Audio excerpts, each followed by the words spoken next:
you're gonna die never even trying to reach your full potential.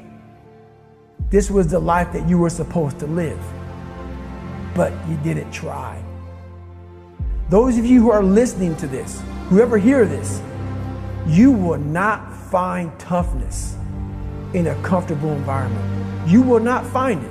The only way you find it is to drown yourself in a position where you're just out of sorts. We all have two people. And I'm not saying you're crazy. We have the easy voice, which is that 20% telling yourself that I'm easy at 90% of my full potential, maybe 100% at that 20%. That's that voice that we all love. That's that very comfortable voice that's that mommy holding you saying it's going to be okay. Doesn't care how good you are, just loves you. Just loves you no matter how messed up you are in life. This other voice that we walk very far away from is the voice saying, hey man, you ain't doing shit. So we try to get this voice out of our head completely. And we live over here in this lane. So what you have to do first is turn up this voice over here. The voice saying things to you that aren't nice. That it's in our head saying, you know what, man, dude, you're not doing shit. And it's not putting yourself down. People take this the wrong way in this new society. I'm not saying to put yourself down. I'm saying listen to the truth. And the truth isn't in the 20%.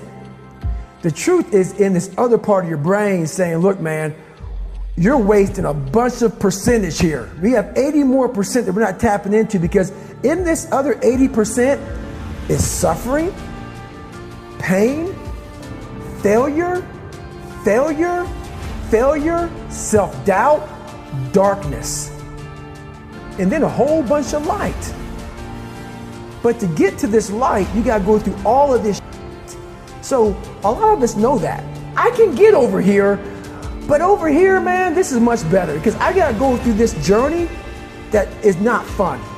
This from 20 to 100%, this in between is not fun. So we decide to live over here. So everybody goes, how do you do that?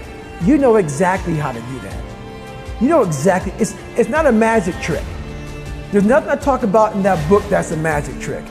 It's all back down to a very primitive mindset of we just have to do.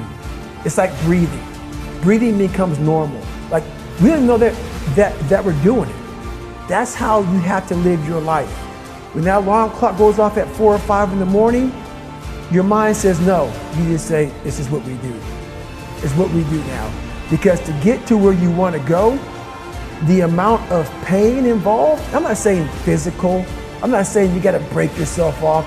The amount of mental pain of how many times you're going to have to do something that you don't want to do to get to where you want to go is going to be, there's going to be more times you do something that you don't want to do than you are going to want to do it. And that's your new norm. That's your new norm. So then it's like breathing. And then once you do this over and over and over again, it becomes like breathing. I don't want to live this lifestyle, but to get to the other side of this, I have to. So if you really want it, you realize what trying is and what trying is not. You're not working your butt off hard enough. You're not trying hard enough. We all think we're trying hard, but what are you gauging that off of? I talked to this one kid the other day. College is kicking my ass. I said, what are you gauging that off of? I go, are you trying? He goes, yeah, I'm trying my ass off. I'm studying hard. I go, what are you gauging trying hard off of? Well, in high school, I didn't have to try at all. And I made great grades. In college, I'm trying hard. You're trying hard compared to what you did in high school, which was it came easy to you. So your reality is something you created off of something easy. So you trying hard is 2 hours of studying. I'm gonna tell you the difference in trying hard and trying hard. Trying hard is something in your mind just doesn't stop. Where you know 2 hours isn't enough. When I was 297 pounds and I was fat as hell trying to be a Navy SEAL, the scariest thing in the world to me, even to this day, was that that could have been the rest of my life. I thought then I was trying hard. That's the scariest thing in the world. I thought then, 297 pound, working for Ecolab, spraying for cockroaches, making $1,000 a month. I thought that was me at my 100% potential. Come to find out, a few years later, I wasn't anywhere near that. 106 pounds less, graduated Navy SEAL training, went on to do all these other things. Looking back on that, that was me trying hard. That's why people gotta understand, what is in us, we have no idea until we start trying hard. And I mean really trying hard, where you're obsessed with, hey, this is my new norm. This isn't always fun. It's not always meant to be fun. And that's when you know you're trying hard. I have this haunting voice in the back of my head. A lot of us have it. We just ignore it. And it was there for years. So I knew in the back of my mind that I could pull off this whatever. Whatever I wanted, I knew I could. But I was afraid of the work, because I wasn't gifted with brains. I wasn't gifted with God-given talent as far as like athleticism. So I knew to get to where I had to go, to be on the same playing field as these men, to even try out for this program, I knew the work was going to be something that I didn't want to even attack. So I would just put it off. But yet you did it. Because it haunted me. The voice in my head said, you know what, man, you're going to die never even trying to reach your full potential. I developed a reality that wasn't real. That's the thing we always do. We can have a great life, but we always build this reality around the one thing we don't have. So therefore, our great life, we don't even see it.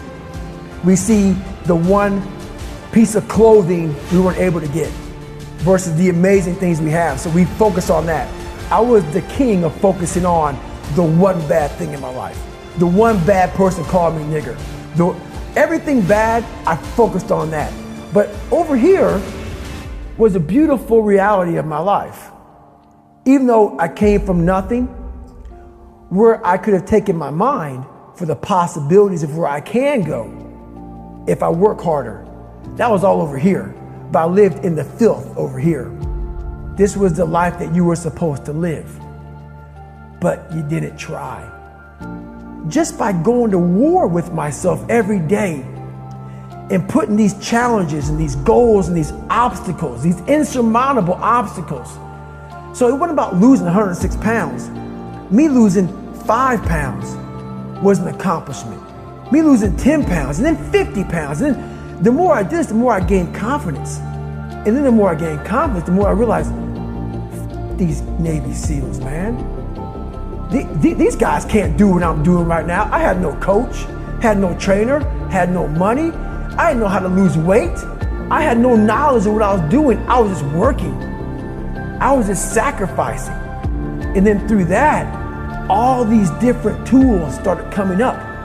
But I would have never found these tools if I didn't put myself in a very uncomfortable place. We all look for toughness. We all want it, but we look for it in a comfortable environment.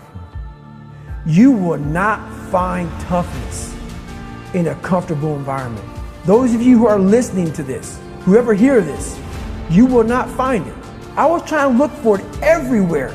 The only way you find it is to drown yourself in a position where you're just out of sorts, where you can't swim and you're drowning. Where you're drowning. You're drowning in life.